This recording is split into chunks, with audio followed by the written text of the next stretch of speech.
Bienvenue à Mille et une Culture, deuxième émission de la 10e saison et on est toujours en élection municipale. Avec nous sur le plateau, M. Michel Poisson, chef de Laval Citoyen, un nouveau parti, on va le dire, un parti né quand même des flancs du mouvement lavallois où vous avez été membre et vous êtes conseiller municipal de Vimont. Bonjour Monsieur Poisson, c'est un plaisir de vous avoir. Bien, merci de m'accueillir. Voilà.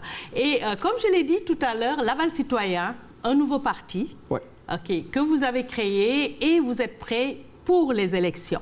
D'abord, pour les gens, mettons, qui ne vous connaîtraient pas en dehors de Vimont ou de la politique municipale, qui est Michel Poisson? Je sais que vous êtes gestionnaire de formation, donc voilà. Effectivement. Je suis comptable professionnel agréé. Après une carrière dans gestion d'entreprise, investissement, fonds de solidarité, mobiliser des travailleurs, tout le côté humain avec le côté entreprise. En 2013, je suis devenu conseiller municipal pour aider ma communauté, puis m'impliquer dans le communautaire. Mes enfants étaient rendus grands.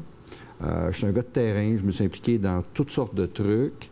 Puis, au fil du temps, je constatais que la ville devenait de plus en plus administrative, bureaucrate. On n'était plus en contact avec les citoyens. Ça devenait très lourd, les demandes s'additionnaient, puis ça ne rencontrait pas mes valeurs. C'est comme ça qu'est né Laval Citoyen, de revenir un peu plus, une ville un peu plus entrepreneuriale qu'une ville un peu plus bureaucratique. D'accord. Comme je l'ai dit tout à l'heure, donc un engagement politique renouvelé. Donc, vous avez déjà été au service de vos citoyens à Vimont et avec le parti qui était au pouvoir. On sait que 3 partis d'opposition sont quand même sortis des flancs du mouvement lavallois. Est-ce que vous avez pensé à faire des alliances, vous, avec d'autres, ou vous vous êtes dit que c'est hors de question que vous allez mettre sur place votre parti? Écoutez, de temps à autre, ou au fil du temps, il y a eu des discussions. Mais vous savez, dans la vie, on a tous chacun nos valeurs. Il y a des éléments avec lesquels, moi, j'étais inconfortable en termes de valeurs. Moi, je fais ça par sincérité. J'ai pas l'intention d'être plus riche. J'ai pas l'intention... Je fais ça pour aider ma communauté. Je vous dirais, sans porter de jugement sur les autres, qu'on n'a pas tout à fait les mêmes axes d'intervention, puis on ne voit pas les choses du même œil. Et à partir de là, moi, je trouve important de garder un peu une certaine sincérité, une certaine... Tu sais, à la base, là, le municipal, c'est près des gens. Puis le premier critère, c'est le lien de confiance. Puis la confiance des gens sur notre action politique, que ce soit au niveau du communautaire, que ce soit au niveau des services de proximité, que ce soit sur la mobilisation des employés, des travailleurs. Fait que tout ça, là, il y a une grande toile de fond là-dedans, là, qui est la sincérité. Puis aussi, le vécu historique, là, je ne fais pas de cachette que j'ai passé 30 ans de ma vie à gérer des entreprises, puis je suis un comptable professionnel agréé. Fait que ce volet-là, bon, on apporte chacun notre vécu, évidemment, là. Fait que c'est un peu, pour moi, c'est ça la toile de fond. Puis pour moi, là, moi, je dis, je suis au service de la communauté. D'accord. Et vous avez trouvé une équipe qui sont en lien avec vos orientations, une équipe qui rejoint vos valeurs. Est-ce que c'est une équipe qui va se présenter partout, dans tous les districts? 21 candidats, effectivement. Puis je vous dirais que certains disent amicalement, des fois on rencontre des gens, elles disent, moi là, je suis avec Laval Citoyen à cause des valeurs 1, 2, 3, 4. Je n'ai pas d'agenda politique. Je fais ça pour, entre guillemets, m'impliquer dans ma communauté, puis je ne me serai pas impliqué ailleurs. Fait qu'il y a une question vraiment de valeurs personnelles. Le municipal, c'est un palier qui est très près des gens. C'est un palier, tu sais, autant le communautaire, les clientèles vulnérables, on peut prendre la sécurité publique, il y a toutes sortes de trucs dans le municipal. Puis c'est le palier qui a une incidence sur la qualité de vie des gens. Fait que le municipal, on fait partie d'une communauté quand on est un élu. D'accord. Et parlons de votre équipe, de la composition. Beaucoup de partis vont de l'avant en mettant sur la table qu'ils ont une équipe paritaire, qu'ils ont de la diversité dans la composition composition de leur équipe. Est-ce que c'est le cas avec Laval Citoyen? Tout à fait. 10-11 au niveau femmes-hommes, mais au niveau diversité, on est riche. 5 personnes qui sont nées sur le continent africain. OK. Une personne qui est d'origine haïtienne, mais née au Québec.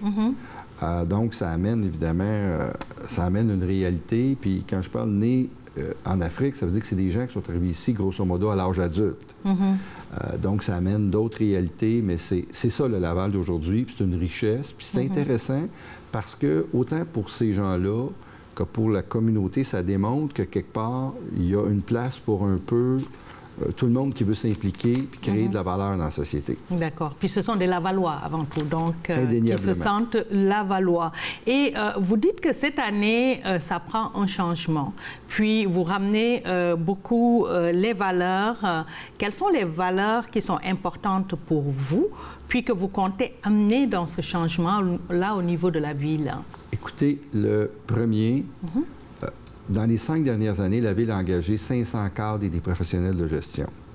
La Ville est devenue ultra bureaucratique avec des règles, des procédures. Les employés sont démobilisés. Ça, c'est le premier. Quand tu es une ville, tu livres des services. Quand tu livres des services, c'est des gens qui les livrent. D'avoir des politiques, des procédures avec une culture un peu de... On brime l'initiative. Moi, je pense qu'on ne va pas dans la bonne direction. On va aller dans la direction opposée. Il faut, tout en ayant une certaine structure, avoir une agilité de gestion, avoir une approche qui est plus hybride entre l'entrepreneuriat et la structure rigide, puis que les gens de terrain, que ce soit dans les loisirs, dans peu importe, les cols bleus, que tous ces gens-là qui sont en contact direct avec les citoyens, qu'ils puissent prendre des initiatives pour aider les gens. Parce que le jour où il n'y a plus d'initiatives, parce qu'il n'y en a plus actuellement, mais la ville est sclérosée, le nombre d'appels au 3-1 n'arrête pas d'augmenter, il augmente de 15 par année, sauf qu'il y a 200 000 appels. 15 ça veut dire qu'il y a 30 000 appels de plus. Moi, je suis un gars de terrain, là. Je règle des problèmes, pas juste dans Vimont, partout. À Fabreville, à Sainte-Rose, peu importe, parce que l'ami de l'ami, il dit « Appelle Michel Poisson, il va t'aider. » Puis là, je les aide, etc. Mais c'est pas une façon de fonctionner, c'est lourd pour les gens, là. Puis le 3-1, mais tout le monde a leurs expériences. Puis les gens qui travaillent au 3-1, là, malheureusement, là, c'est des bonnes personnes qui sont dans une ville qui est malade. D'accord. Ces gens-là, eux autres, c'est la ligne d'entrée. Si les problèmes ne se règlent pas en arrière, ils n'ont pas de pouvoir. Là. Puis c'est eux qui sont pris à répondre au téléphone, souvent 5-10 fois, pour la même affaire, pour le même citoyen, parce que ça ne se règle pas. Fait que ça, c'est pas la ville de Laval de jadis. D'accord. Quand vous dites la ville de Laval de jadis, la seule rupture qu'il y a eu, c'est l'après-Vaillancourt. Donc, quelque part, est-ce que vous êtes en train de dire que la ville était mieux gérée en termes logistiques et tout du temps de Vaillancourt que maintenant? Moi, je vous dirais, moi, j'ai géré des entreprises toute ma vie, autant entrepreneuriales qu'un peu plus grosses. Quand tu as une culture entrepreneuriale, généralement, tu as un entrepreneur qui a une bonne capacité de gestion, qui voit les problèmes, c'est quoi ça, pourquoi ci, pourquoi ça. Gilles Vaillancourt, c'est un vrai entrepreneur. C'est quelqu'un qui avait sa ville à cœur. Moi, je n'étais pas là à l'époque. Je n'étais pas là à l'époque. Aujourd'hui, on est tombé... Prenons les travaux publics. Il y avait 5 cadres il y a 10 ans, il y en a 25 aujourd'hui. Là, tu dis, oh, pas l'air. Puis là, il y a beaucoup de services, beaucoup de paliers. Donc, qu'est-ce que ça fait? Ça fait en sorte que le travailleur qui est en bas, pour lui, c'est difficile parce qu'il y a trop de procédures, il y a trop de... Fait qu'on a brisé un peu le feu sacré des employés en lui mettant trop de bâtons sur des procédures puis des règles un peu administratives compliquées. Et parlons de ces règles. Mettons, vous donc, vous proposez d'alléger les règles administratives. Concrètement, ça se traduit comment? Est-ce qu'il y a des exemples que vous pouvez donner que le citoyen pourrait comprendre? Bien, c'est une culture d'entreprise. Vous savez, quand on gère une entreprise, on peut... Puis l'exemple qu'on m'a toujours appris dans des grands conseils d'administration, quand tu es un élu puis tu es maire de la ville, tu gouvernes. C'est quoi gouverner? C'est comme un voilier. Ou est-ce que c'est nous qui avons la responsabilité de dire où on met la voile puis dans quelle direction on va? Puis l'équipe de direction sont là pour diriger. Puis si on sent que c'est pas là qu'il faut aller, que c'est là, on change la voile puis on change le gouvernail. Ça fait une grande différence entre gouverner puis diriger. Mais quand tu gouvernes, tu as une influence sur la direction. Moi, je crois à la capacité des gens de s'adapter. Puis je peux vous dire que les travailleurs, les 4000 travailleurs de la ville, peu importe dans quel service, ils ont le goût de retrouver un peu le sens, le pouvoir de régler les problèmes des citoyens. Okay. Puis le morcellement, d'un point de vue structure organisationnelle, ça ne règle rien, là. Tu rencontres un travailleur, tu dis « Bonjour, peux-tu régler ça? » « Non, ça, sur mon service. »« Non, ça, il faut que tu appelles au 3-1. »« Non, ça, je ne peux pas m'en mêler. » On est rendu là. Alors que jadis, il y avait moins de barrières. Les gens disaient « Non, c'est beau, merci, c'est parfait, on s'en occupe. » Mais est-ce que ces barrières-là ne servent pas quand même à établir une certaine bonne gouvernance, que les gens aient peur des dérives, ce qui est arrivé avec M. Vaillancourt? Ça n'a rien à voir. J'ai siégé sur des grands conseils d'administration durant ma carrière. Il ne faut pas mélanger toutes les affaires. Tu sais, un travailleur qui est un col bleu, je vais vous donner un exemple. Il est responsable. Il y a une branche d'arbre vis-à-vis un stop. Aujourd'hui, il y a un groupe de foresterie.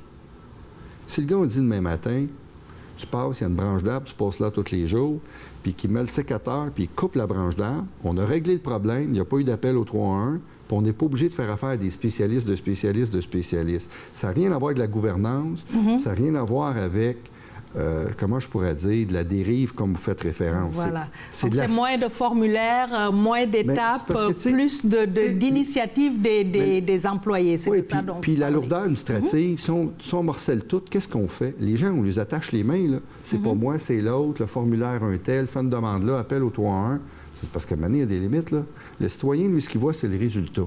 Okay. Qu'il y a une procédure compliquée ou pas compliquée, si le résultat est là, il est bien content. Fait qu'à un moment donné, il faut trouver un compromis entre... Puis je vous le dis, là, moi, je suis comptable professionnel agréé, là, fait que je comprends très bien comment ça fonctionne, des politiques, des procédures. Mais même il y a des limites. On travaille avec des humains. Puis les humains, tu sais, il y a la reconnaissance qui est important. Il y a la valorisation, le sens de l'initiative. Ça, là, on ne pourra jamais remplacer ça. Okay. Ça, c'est fondamental. Puis vous trouvez que ça manque, ça, actuellement? Bien, ça manque. C'est que voilà. Ça l'a suffisamment glissé dans la bureaucratie que les gens ont perdu la flamme sacrée. C'est pas drôle, là. Okay. On est rendu là. Voilà. En dehors de l'aspect administratif, vous, quelles sont les propositions de l'aval citoyen? Donc, vous pensez à restructurer le côté administratif, mais y a-t-il d'autres Je vous dirais, enjeux? Restructurer, c'est un grand terme. Je dirais mobiliser différemment. D'accord. Mais restructurer, il faut faire attention. Une chose qui m'apparaît fondamentale toutefois. Moi, je suis un élu. Je pense que le rôle d'un élu dans un district est fondamental. Parce que tout le monde parle à l'élu. Il y a un problème de vitesse là, il y a une école là, il faut mettre un trottoir. Là, il y a de la criminalité, il faudrait peut-être faire attention, ça prend des lumières, elles sont brûlées. L'élu n'est pas là pour prendre les demandes de terrain. Sauf que l'élu, s'il y a des éléments qui ressortent, c'est comme le propriétaire d'une PME. Lui, il faut qu'il regarde le bien-être puis le consensus sur le terrain, puis qu'on puisse lui donner de l'écoute, puis qu'il y ait un certain impact dans la décision. C'est un exemple. L'élu, mettons, il a parlé à toutes sortes de monde dans l'année, puis lui, on dit « Fais ta liste d'épicerie des éléments que tu juges importants, basés sur les commentaires des gens. » Ah bien là, ça prendrait un down. Telle rue, c'est problématique. L'autre rue, les gens, il y a un trafic important parce que les gens s'en servent pour, entre guillemets, éviter tel boulevard ou autre. Toutes ces réalités-là existent à Laval. Les arbres, l'environnement et tout. L'élu, là, il y a tous ces messages-là. À partir de là, il faut s'assurer que quand on fait la planification des travaux, mettons les travaux, qu'on puisse tenir compte des réalités autant de l'élu que des réalités internes. Puis ça, c'est de la saine gestion. Ça veut dire que les gens qui ont à cœur la ville, puis qui ont de l'information privilégiée qui vient du terrain, puis ça évite aussi des dérives. Ça évite qu'on fasse une piste cyclable ou autre, puis que là, il y a des dérives terribles, puis que les gens disent « Personne ne nous a parlé, on n'a pas été consulté, c'est pas ce qu'on veut ». Voilà. Donc, on va prendre une petite pause, Monsieur Poisson. Puis, au retour, on va aller un peu plus sur les mesures que vous proposez comme parti candidat au municipal de Laval. Et on va parler, bien entendu, de diversité. En attendant, on cède la place à notre chroniqueuse culture, tendance et mode, Myriam Matondo. Myriam, on dit quoi? Du 18 au 24 octobre, c'est la semaine des rencontres interculturelles du Québec qui, comme tous les ans, a pour objectif de mettre en avant la contribution des communautés ethnoculturelles à la société québécoise. Plusieurs activités sont organisées par des groupes communautaires sous le thème de l'année qui est « Notre Québec en commun ».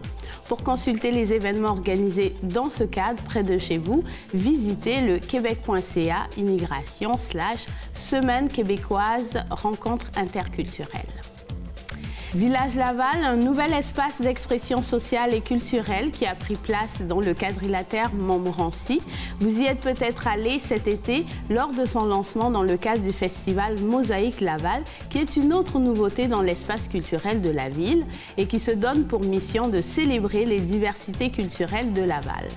Village Laval est donc né de la volonté de différents acteurs qui souhaitent rendre accessibles les arts de la scène, redonner vie à un quadrilatère par sa culture, créer des retrouvailles entre artistes et le public dans un milieu de vie qui est un village.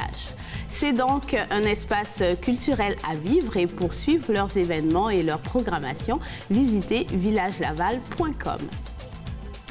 L'auteure lavalloise Karine Barthélémy a présenté au public le 2e tome de son livre jeunesse Main magique le 10 octobre dernier à la Maison des Arts de Laval. Main magique 2 poursuit les aventures du petit Huilou qui s'était découvert un pouvoir magique dans le tome 1. Avec la complicité de sa sœur Lilou, réussira-t-il à mieux comprendre et à maîtriser son pouvoir magique? C'est donc l'intrigue de ce 2e tome et Main magique 2 est disponible sur bouquinbec.ca. L'exposition de photos du photographe canadien d'origine arménienne Youssouf Karch est à l'affiche du Musée des Beaux-Arts de Montréal. L'univers de Youssouf Karch, l'essence du sujet, est une exposition de 111 photographies offertes par la famille du célèbre portraitiste de grandes personnalités internationales du milieu politique, artistique, scientifique et religieux qui ont marqué leur époque. Des personnalités canadiennes figurent bien sûr parmi la longue liste. Suivant la chronologie de la vie de l'artiste, son parcours ainsi que l'évolution de l'histoire du monde, plusieurs portraits sont accompagnés d'extraits des archives de Youssouf Karch, révélant parfois des citations des personnalités photographiées, mais aussi les impressions et les réflexions de l'artiste. L'exposition qui, à travers la photographie, vous fera traverser l'histoire du XXe siècle est à voir au Musée des Beaux-Arts de Montréal jusqu'au 30 janvier 2022. Alors, Monsieur Poisson, je vous ai écouté tout à l'heure, donc vous avez parlé de votre vision de leader, de dirigeant. Maintenant, quelles sont les propositions concrètes de Laval citoyen qui feraient que les gens devraient voter pour vous? Écoutez, on a plusieurs grands projets. Geler les taxes de 2 ans parce qu'on pense que la saine gestion, c'est une responsabilité fondamentale. On propose un parc linéaire de 8 km entre le marché de 440 puis qui va dans Fabreville, qui vient terminer à l'ouest du golfe Sainte-Rose. Tout l'accès aux berges, c'est boisé, des sentiers. On va mettre piétonniers, vélos. Ça va nous permettre de déplacer des pistes cyclables problématiques comme monter Mont-Rougeau, puis de peut-être reconfigurer certaines autres. Puis on pense que les pistes cyclables devraient être un peu plus isolées de la route dans plusieurs cas parce qu'il y a trop de trafic à Laval. Puis aussi, l'accès à la nature, c'est une donnée qui nous apparaît fondamentale. On a été les premiers à défendre le secteur où il y a eu les bassins qui ont été asséchés dans le secteur du Bergerac. Ces gens-là, il faut leur donner une qualité de vie, il faut leur donner une qualité d'air. Il faut qu'il y ait une conciliation entre la nature puis le cadre bâti. Puis le message qui est très clair des Lavallois, c'est les tours à condo, là, peut-être qu'il commence à en avoir trop. Il faudrait peut-être... Fait que comme ville, c'est très important. Puis le développement des golfs dans l'Ouest, c'est un autre sujet chaud où est-ce que je me suis prononcé. Il ne faut pas aller mettre des tours à condo partout. Là. Il y a des lacs là-dedans, il y a des boisés. On pourrait peut-être aller vers des places communes dans des secteurs un peu pour revitaliser les anciennes 14 villes. Ça peut être un peu partout. Là. On peut toutes les nommer si on veut. Là. On peut dire, bien dans Duvernay, il y aurait de la place, l'ancien Loblat. C'est dans Pont-Viau qui a besoin de revitalisation, ça serait le fun.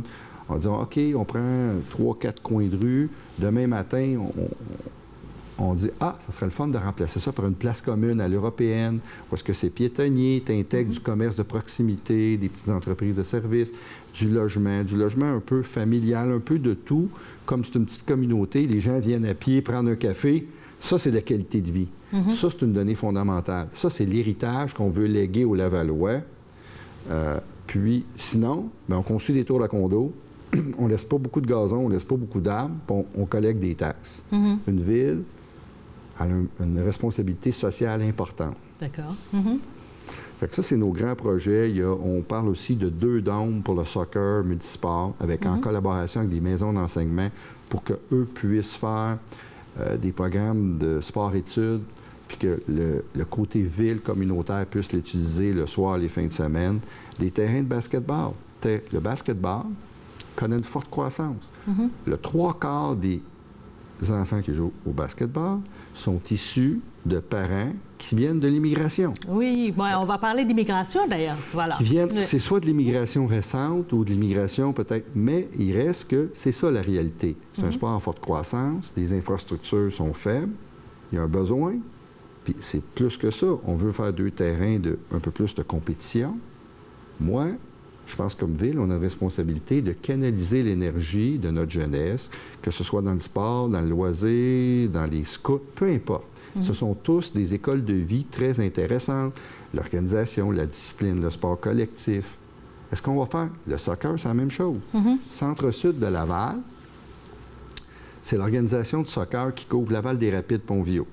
Un tissu social, évidemment, peut-être le moins favorisé de tout Laval. D'accord. Une structure organisationnelle avec des bénévoles, en forte majorité de gens issus de l'immigration. Le soccer, c'est le sport le plus populaire dans le monde. La plupart des gens issus de l'immigration, c'est le sport national du pays d'origine. Oui, parlant d'immigration, il y a quand même d'autres enjeux au niveau de la diversité, au niveau de, mettons, de la représentation, au niveau de la structure municipale. On sait que la ville de Laval n'atteint pas les cibles d'embauche en termes de diversité. On parle aussi souvent de profilage, on parle aussi beaucoup de manque d'accès au financement. Que propose votre parti pour la diversité? Est-ce que c'est des aspects que vous avez pris en charge dans votre programme? Écoutez, nous, on a 2 personnes qui sont roumaines d'origine, arrivées au Canada à l'âge adulte. Ils sont ici depuis, mettons, une trentaine d'années, peu importe. Comme je vous dis, Burundi, Cameroun, 3 du Maroc. Ça, c'est tous des gens qui sont arrivés à l'âge adulte. Puis après, on a des gens comme haïtiennes, nés ici. Il y a des gens qui sont minorités visibles, peu importe. Mais c'est tous des gens qui sont issus de communautés culturelles. Puis quand tu es un immigrant de première génération, évidemment, les réalités sont un peu plus... C'est plus difficile. Deuxième génération sont nés ici. Là. Ils n'ont pas les mêmes réalités. Ces gens-là, on en a besoin. Ça amène une grande diversité, une grande richesse. Je vous dirais amicalement, ce que je mange aujourd'hui et que je mangeais quand j'étais enfant, là, c'est pas pareil. Pourquoi? Parce que je fais de la soupe harira, il y a du manioc, il y a du couscous, puis là, j'intègre un peu de tout. Puis on s'en va du chiche taouk, puis vous connaissez un peu tous ces pays-là, que ce soit du côté du Moyen-Orient. C'est ça, le Laval d'aujourd'hui. Puis ça, c'est une richesse. Puis du côté de l'emploi, pour répondre à votre question, je pense qu'il faut absolument garder une certaine ouverture. Parce qu'il y a des gens là-dedans, on a un problème de main-d'œuvre, mais il n'y a pas juste ça. C'est qu'il faut intégrer les gens. Le plus grand facteur de valorisation d'une personne, c'est son emploi. Absolument. Parce que l'emploi, on s'identifie par notre emploi. Puis ça, des fois, on a des problèmes sociaux, puis je dis, arrêtez de regarder tous les problèmes, là. Donnez-y une vraie job, entre guillemets, à la hauteur de ses compétences, puis tous les autres problèmes, ils vont se régler, entre guillemets, de façon automatique. Comment vous comptez faire ça, vous? Est-ce que c'est des incitatifs à l'embauche? Moi, je vous dirais, il y a la ville, mais la ville n'est pas la ville ne règle pas tous les problèmes. Il y a toutes les entreprises. Puis, je vous dirais qu'il y a du travail à faire peut-être le gouvernement provincial, le gouvernement fédéral sur l'immigration. Jadis, on valorisait beaucoup les gens qui avaient des diplômes universitaires, etc. Aujourd'hui, malheureusement, on a peut-être plus besoin de plombiers à certains égards que des gens qui... Fait qu'il faut... Mais ça, c'est une responsabilité provinciale et fédérale. C'est pas la ville qui va... Mais je pense que comme ville, 3e ville au Québec, c'est des réalités sur lesquelles on se doit de dialoguer avec les paliers supérieurs. puis de regarder les besoins de nos entreprises, puis d'essayer d'arrimer. Parce que quelqu'un qui est, peu importe, qui est dans une discipline quelconque, qui a une maîtrise, qui a un doctorat, des fois, c'est peut-être pas ça qu'on a besoin. On a peut-être besoin d'un plombier ou d'un technicien spécialisé ou d'un ingénieur. Voilà, donc vous pensez à une immigration spécialisée. Il y a une question d'arrimage. Voilà. Puis il y a tout le problème des autres professionnels, mais on n'ira pas là aujourd'hui. Oui, on n'ira pas là aujourd'hui. Malheureusement, on ne disposait que d'une vingtaine de minutes. On a même dépassé un peu le temps qui nous était imparti. Merci d'avoir répondu à notre invitation. On vous souhaite bonne chance. Vous êtes confiant? Très confiant. On a une belle équipe, on a des choses intéressantes, puis on parle au Lavallois. Merci. C'est ce qui met fin à notre émission. Vous allez avoir Myriam Matondo pour la partie coup de cœur artistique. Une belle façon de finir cette émission avec M. Michel Poisson. Quant à moi, je vous retrouve la semaine prochaine avec un autre candidat pour ces élections municipales. Le coup de cœur de la rédaction, c'est le single de l'artiste Cher Ibra Femme, sorti le 10 septembre dernier, un titre intitulé The Future. Le morceau a été chanté en duo avec M. Bala Sidibé, qui est un membre fondateur du mythique Orchestre national du Sénégal, Orchestra Baobab. Il a enregistré quelques jours seulement avant son décès. Dans The Future, Cher Ibra Femme évoque le futur de l'humanité et de l'Afrique. Le single fait partie du premier album international de l'artiste, un disque Nuit d'Afrique, dont la sortie est prévue pour mars 2022.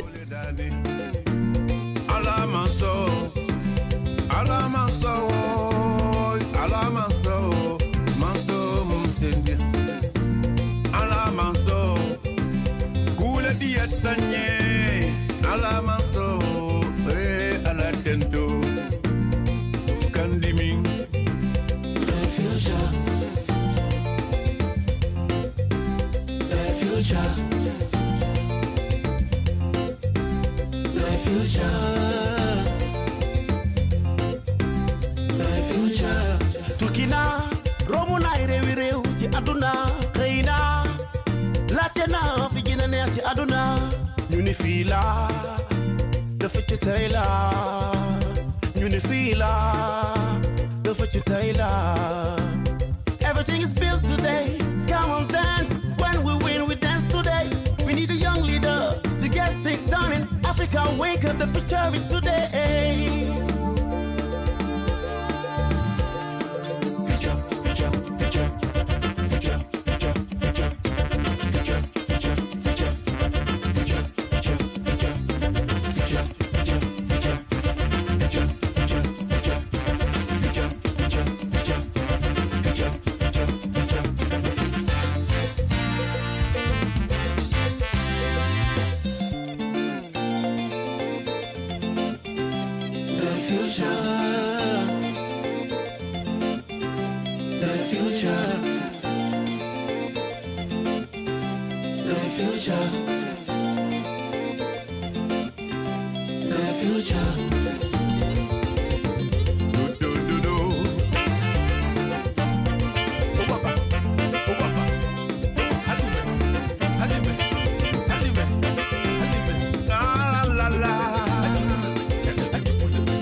Yeah, in the body.